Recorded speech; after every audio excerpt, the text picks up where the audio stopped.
All right, Alyssa. Good. So you're telling me about the experience of playing recently in the orchestra and how that relates to flow, and you have a question around that? Yeah, I guess almost in a sense rediscovering or refinding the flow Mm, of playing in an orchestra.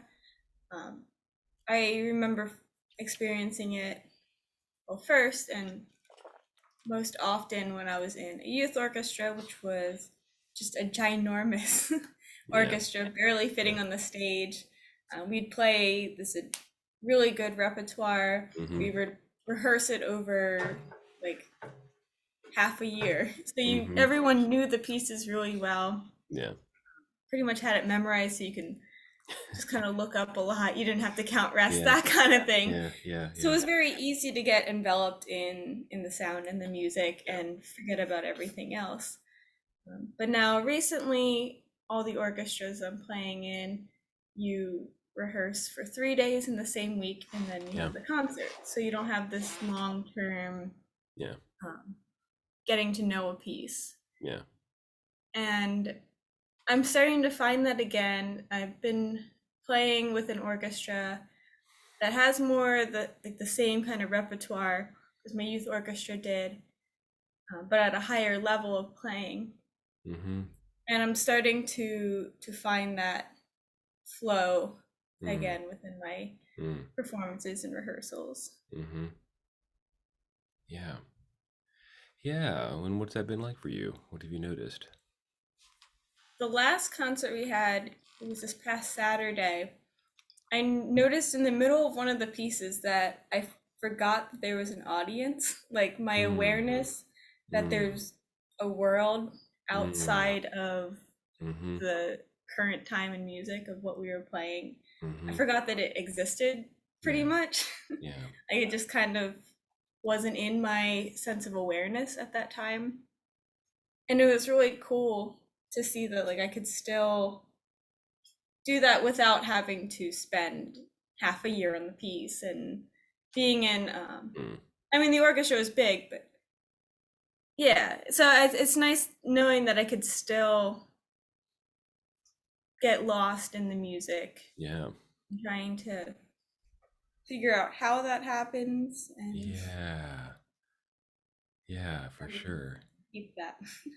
Yeah, those flow experiences, those are really important. Um, yeah, it's um, these are often the experiences that people seek out the most. And yeah, I remember a couple things about this now.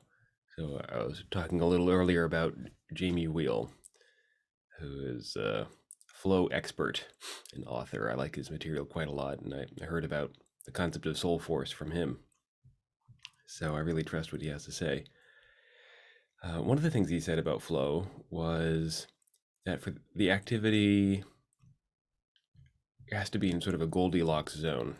Can't the It can't be too difficult, or else the fun turns into fear, and that'll take you out of flow. And it can't be too easy either, or else it gets boring. And so I'm wondering how that sort of maps onto what you're just talking about. That sounds pretty right because the music we were playing it was difficult, but I it's nothing that I wasn't able to play. Yeah. But it wasn't too difficult where I was just holding on for dear life to play the notes, but it Yeah. also was far from being easy and boring. Right. And when you're saying like the easier stuff, when I first got out of college and everything, I was just mostly doing wedding gigs and stuff, where I would do wedding gigs on the weekends in college. And that was always you show up, you play, you sight read some easy pop or Mm-hmm. like, yeah, you just sight read easy things. And it was fun, but it wasn't nearly to the degree of Mm-hmm. playing with the huge orchestra. Yeah. Yeah. Yeah. well, let's see if we can map this out. And I have another idea as well. But so, what are some of the conditions that lead to you being in a flow state these days? We covered the type of repertoire, if it's repertoire I really enjoy or connect to, Mm-hmm. and I guess the environment of the orchestra, like the kind of overall sense of the orchestra. If Mm. it's people that I know, like I've played with them before, or I know they're high level musicians. It's Mm-hmm. not just kind of like everyone's Mm-hmm. just showing up. Mm-hmm. It's more professional.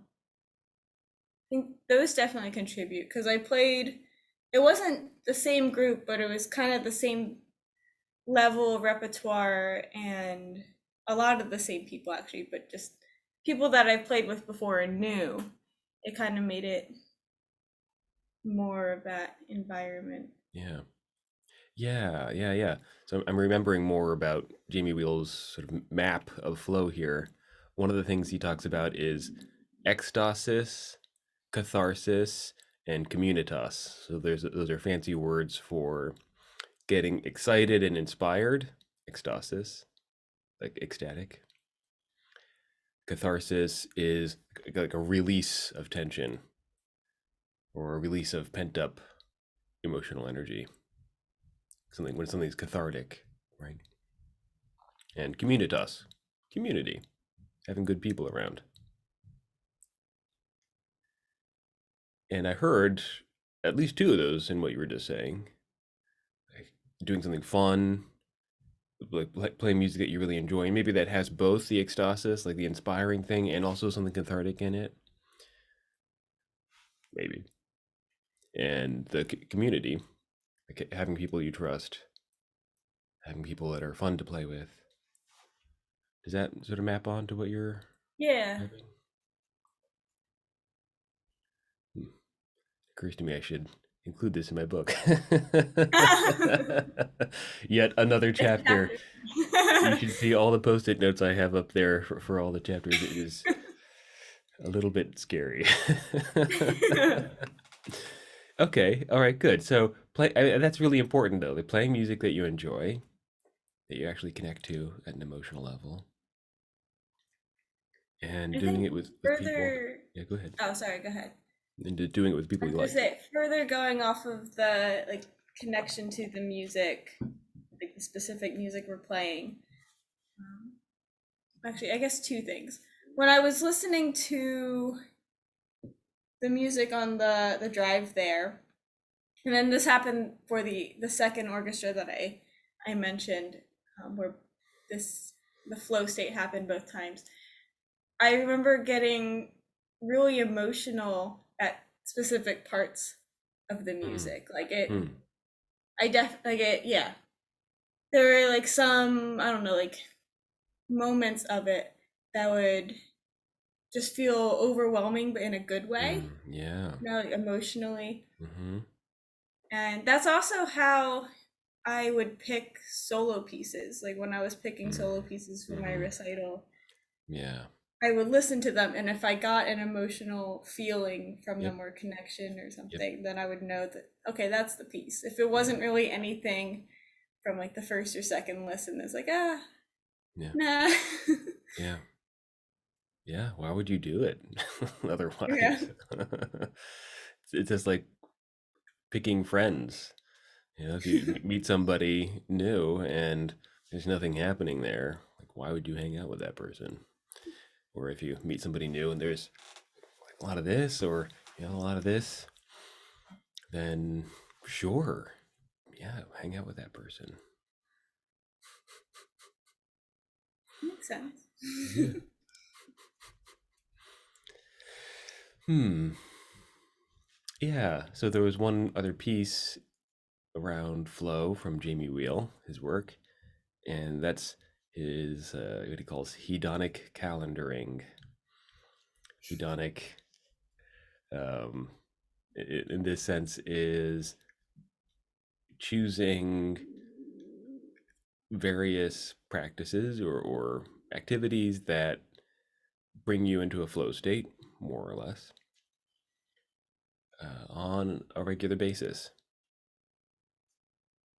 Interesting. I haven't thought about, because when I think of flow state, I just connect it to music. Yeah, well, that might That's be one of those things. I And haven't really thought outside of that of yeah, other things, other yeah, hobbies. yeah. So there might be daily things, there might be weekly things, monthly, quarterly, yearly, and it really could be anything. You know, the daily thing could be going for a run or doing your meditation or your practice. Um, weekly could be getting together with some friends and playing, or for some people, going to church or having a nice long hike in the woods. Monthly might be like going to a workshop or having a lesson with somebody really cool, or going to see a concert, or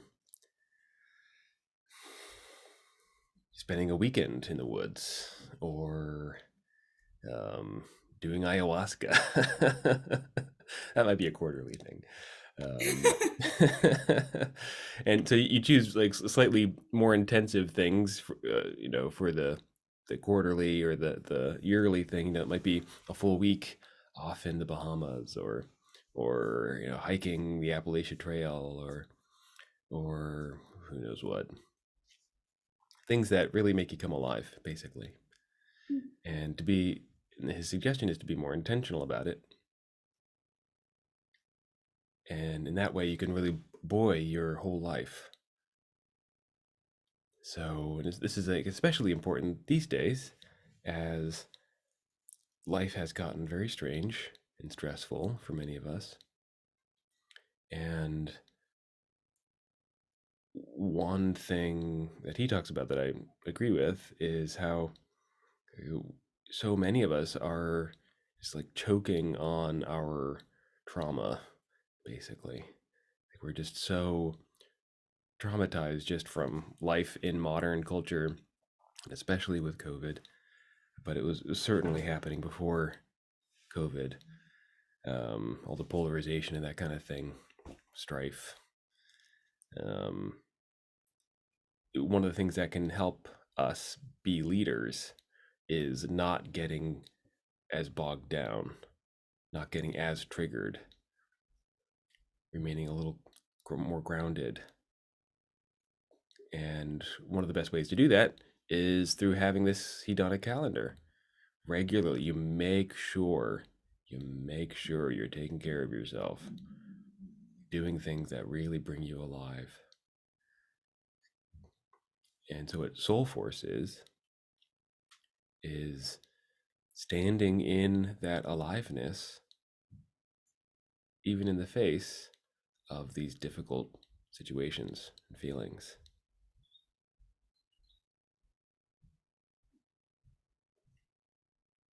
That would be to just, it'd be good for me to include things on my calendar. Maybe Yes. not the daily thing. I don't think I need to write something in every day. But I noticed last year at one point I was getting really kind of just down and Mm, I couldn't figure out why. hmm. And until my boyfriend asked me, when was the last time you did a hobby? Or what are your hobbies? Yeah. Oh Yeah. my gosh, I haven't Yeah. did one of my hobbies in a while. Yeah. So I wanted putting it maybe at least like maybe weekly or monthly, Yeah. do a hobby. Yeah. Yeah. Well, you were talking about lists earlier. So what you could do is put a list by your desk, and just like several things that you might do on a daily basis that could fit into this. A couple things that might you could choose from, on a weekly basis, and a monthly, quarterly, yearly, and you make sure that you do them.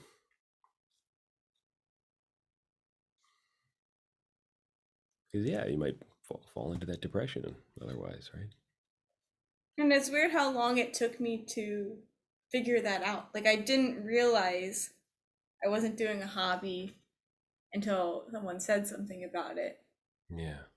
Yeah, I think that the list thing or calendar, whatever, Yeah, would, yeah, the hedonic calendar. yeah, hedonic calendar, the fancy term, Yeah. would be nice.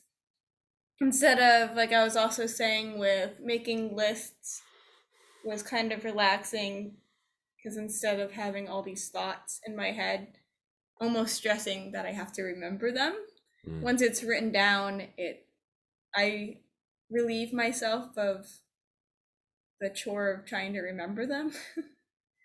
yeah, So in this sense, I don't have to try to remember to do a hobby, or don't forget to have fun, which yeah, sounds really stupid, but yeah, yeah. yeah. Well, it on the one hand, it sounds kind of silly to say that, but on the other hand, given the state of our modern way of life, there's very little room for fun for many of Yeah. us. So we have to make a conscious choice. It was also funny when he first pointed out, or first asked me if I've done hobbies recently. It took me a second to kind of remember what my hobbies were. I was like, Hmm. well, I like music. I do music stuff. I'm like, but wait, that's also like I enjoy it, Wait, but that's also music. technically Wait, my wait, I do job. music too. Yeah, it's Wait, like what about I music? play violin. I also play viola. I also play cello. And I had to think a little bit of what I used to just do for fun. Mm, And I remembered it, but it was interesting that I had to think about it. yeah. Well, what is that thing? I enjoy going on walks or hikes. Um, I used to get into roller skating and Mm, bowling and rock climbing mm, and anything art, like doing if I an art project comes to mind, or painting, or pretty much anything that has to do with it. yeah. What else? Those are the main things I could Yeah. think of. Oh, baking. I like baking Yeah. and Nice. that kind of stuff. So the challenging thing is prioritizing these activities, even when you get offered a gig and your budget's looking a little tight for that month. Of course, it's up to you to make appropriate decisions. Um, and the suggestion here is to remember that your well-being might be more important than money. Or rather, you can fulfill your well-being through these activities or through money. Let's put it that way. There are certain aspects of well-being that are best, that at least in our modern society, best filled through money. Can't be filled other ways. Just like paying your electric bill. It's nice to have electricity working in the house. That makes a big difference in my life. Yeah. Right? So it makes sense to do things to get money to in order to have electricity in order to enjoy life in that way. And if it comes to, well, there might I mean, I say this out of personal experience, like I can very much get lost in work. That's one of my habits. And it takes real conscious effort on my part. Like, no, I'm not going to work today. I'm going to go to the woods. And there's this anxious part of me. Like, oh, wait a second. I have to, gotta work. um, yeah, Yeah. For me, it's almost like at times it feels like a lack of accomplishment if mm, I'm not productive in yeah, some way. Like if I dedicate a day to a day off, I'm gonna just relax today, recover, whatever, do something fun. if it almost there's that kind of thing in the back of my mind where it's almost what's the word? I'm blanking on it, but almost scared of not scared isn't the right word, but for lack of a better term, Mm-hmm. Mm-hmm. scared of not doing anything productive or Mm. accomplishing Yeah. something deemed productive. Yeah. Even though rest can definitely be productive, but it's kind of like a different category of it. Yeah. Goodness. Yeah. There's a lot I could respond to there. So, when you talk about being productive, when I think about it, I notice something happening in my body. Just take that word in. Got to be productive. What happens in your body? Do you get more tense or more free? I feel like my brain just starts going Mm-hmm. of like Mm-hmm. all the work, or whether Mm-hmm. it's like computer work or Mm-hmm. housework. All Kind of, right. it just my Good. brain just starts kind of going and listing off Yeah. things. And what happens in your body when that happens? I mean, I know the answer is definitely not more free, but I'm trying to. It's not like I immediately tense up, Right. Yeah. but it more so just kind of goes into this anti-relaxing mode. Okay. All right. All right. Good. Good. Good. So your attention mostly goes to your thoughts about your to-do list, and it's not all that relaxing. Even we use the word anti-relaxing. Okay. So that's interesting right there. There's something inside us that constricts, gets more stressed around this particular concept of productivity. Let's take a look at two different aspects of this.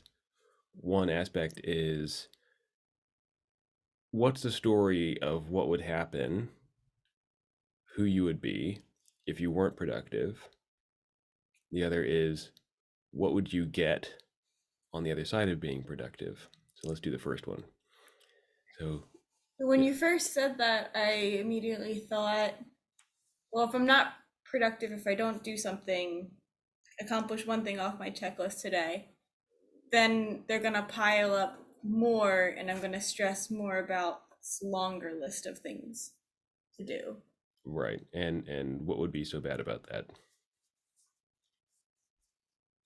I would just be more stressed. I don't know. And yeah, let's take that further. So you get more stressed, and then what? Who would you be if you didn't get those things done? What kind of person doesn't get her things done?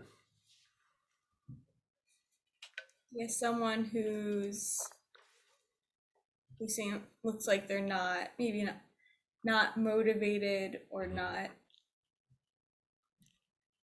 what's the word? What's the mean version of that? Lazy. Yeah, there you go.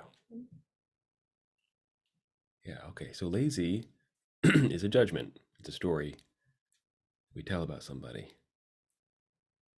who's not living up to this one particular idea of what productivity could look like, which is essentially what? Like what is like ultimate productivity? What does that look like? For me, it's like just crossing things off my to-do list left Mm-hmm. and right. Being super focused in whatever I'm working on. Getting tons of things done, always on Yeah. target. That sounds a little bit like a robot.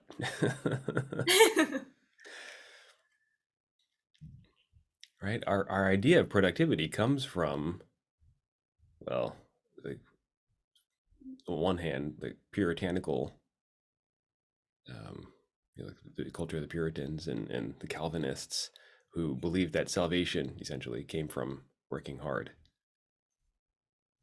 So like they worked hard because in some sense they believed that their eternal souls were at stake. That's a simplification, but that's kind of where that comes from. So you can imagine that working hard would be really important if you really believed that.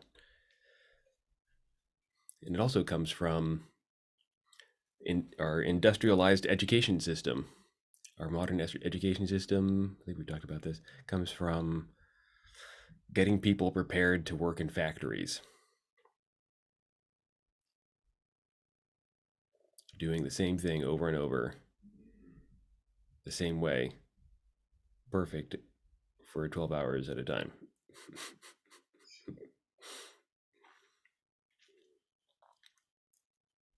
Does that really work for you as a human being? No, I mean, you said it's compare it to computers and Yeah. factories and repetitively being Yeah. efficient, the Yeah. same thing. What happens to you? Like what happens to your spirit, to your body, your emotional self when you treat yourself like a robot or a machine? Nothing good. I think it's also when you're productive, you have that short term payoff at the end of the day of like seeing your Yeah. checklist done. Like, oh yeah, Yeah. I did a lot There today. we go. But then long term, it's easy to get Yeah. again so enveloped in that you forget to do Right. hobbies and the Right. fun things that we talked about earlier. Yes. Yes. And this is one of the reasons why we do that, this form of productivity, because there is that short-term payoff. And we'll get to that in just a second. Um, hmm.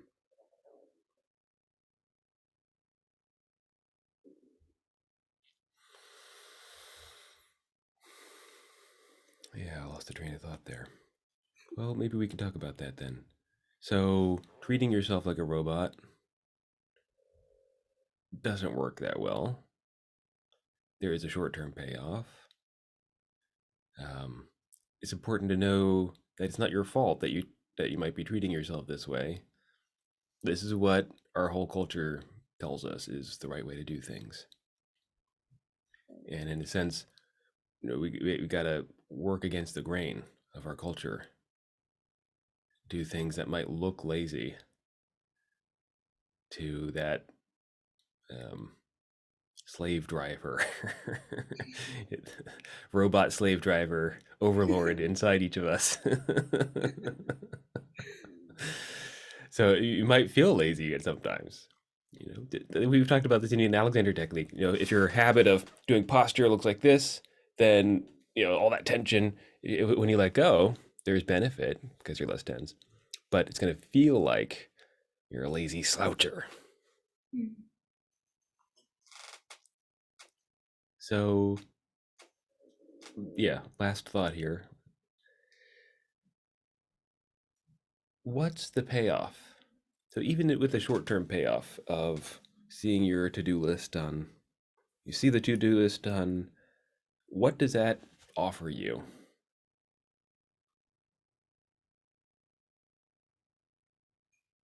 It's kind of funny because what I thought of is, oh, well, then I don't have to do anything tomorrow if I got it all done. But short term wise, more things are gonna come as soon as like you wake up the next day. You'll generate a new list.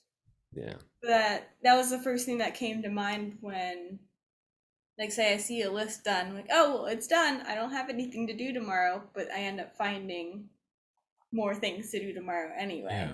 Yeah. So that's how it's kind of a perpetual short term, Yes. Yes. Yes. never completely done with anything. Yeah. Yeah. So even before you have the thought about what's going to happen tomorrow, like what's the ideal kind of situation? So you get your checklist done, and then you get to what? I guess then I can do something fun or I can relax for the rest of the night wait, instead of that's so improving lazy. the whole day. I should be practicing now. Every second now. Okay, so we see some of the dynamic here. So on the one hand, what's really the goal of this productivity is ease. And it's funny, like thinking about the Puritans. In a sense, that was their goal as well. If you work really hard, then you get to enjoy the fruits of your labor in heaven, like after you die. Okay, so but in a sense, they were looking for the same thing, that everlasting peace, the experience of just letting go, experience of being safe and at ease, and getting to do the things that you really want to do, that your soul really wants to do.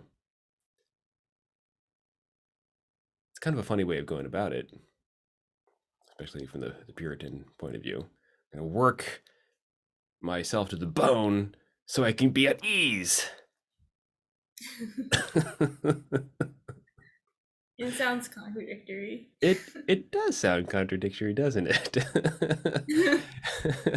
And it can become such a habit that when you finally have that opportunity, you might fill it up with more busyness.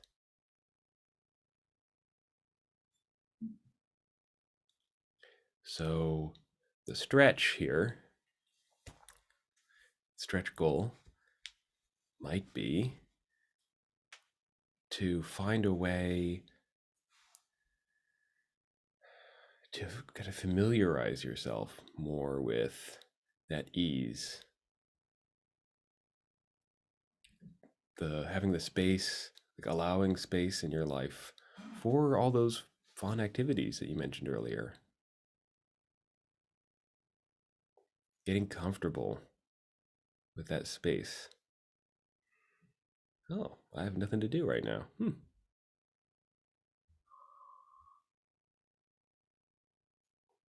And what if you just didn't do anything?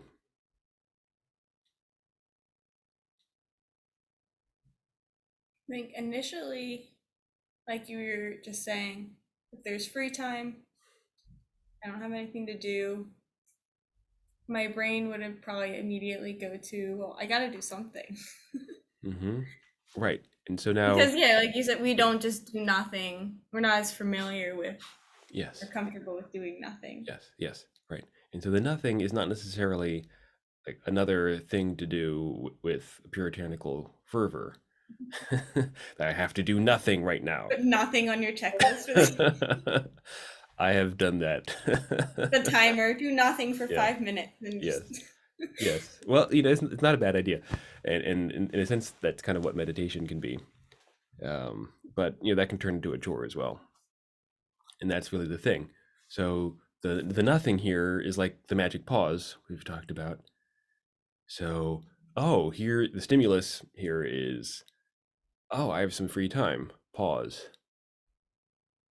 I could fill it up with chores, but what would the effect be on my soul? Would I die a little bit, or or maybe the chores would really make you come alive, right? So you could choose. Like if you really don't have anything like survival level pressing, then maybe you choose something that brings you alive after that pause.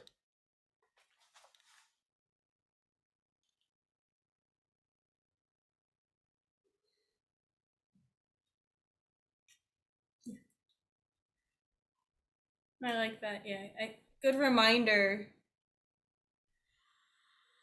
to take a moment when you find yourself not doing anything to check in on what you actually want to do.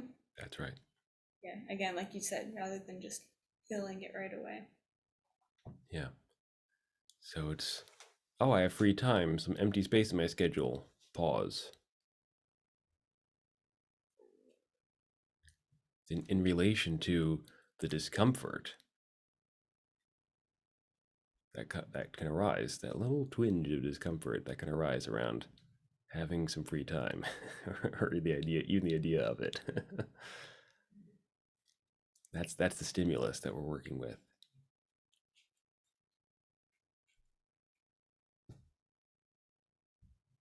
Make sense? So, what's one time this week where you might practice that?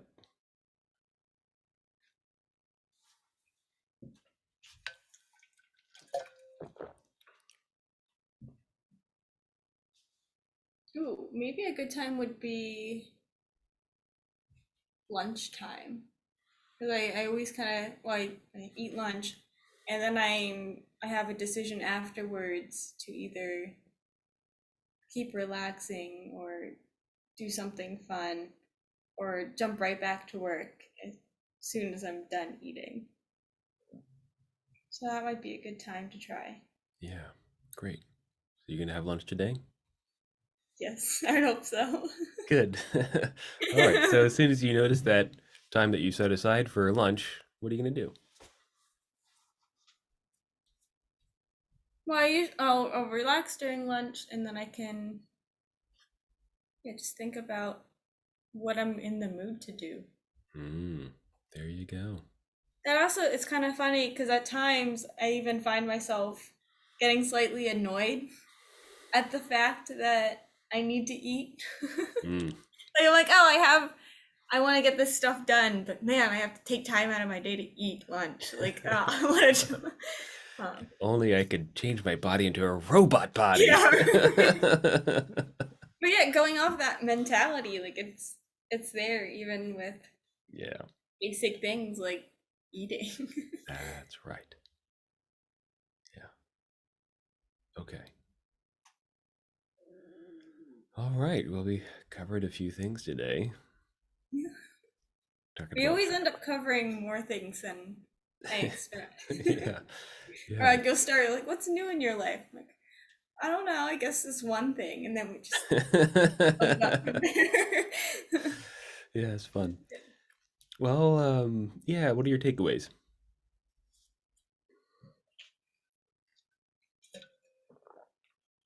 Let's see, where do I start? Well, I like the whatever the fancy word is, the flow Mm-hmm. fund calendar. Hedonic calendar. Yeah, coming We up can with say flow fun calendar. just like a list of my hobbies that I Mm-hmm. could pick from, Mm-hmm. and then yeah, checking in with myself of what I actually want to do and how productivity only leads to a short term reward. Mm. It's not like the you work hard and then rest later, but more so just incorporating Yeah. work and rest and fun all into Yeah. one, or not all in one, but throughout. Yeah. Well, that's actually one thing that you could do, because that ease of just letting yourself be, that it seems like productivity is like paving the way for. You can do that in any moment. You just get to be yourself for no particular reason.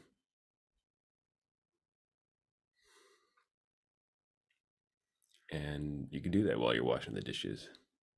Just letting yourself be yourself and not having to hurry. So that ease is available all the time. And that's the big mistake that the Puritans made. You don't have to wait till you're dead. Yeah. Anything else? We kind of covered everything. I think so. All right, very good. All right, good. Well, thanks, Alyssa. It's fun as Thank always. you. But I can stop the recording here.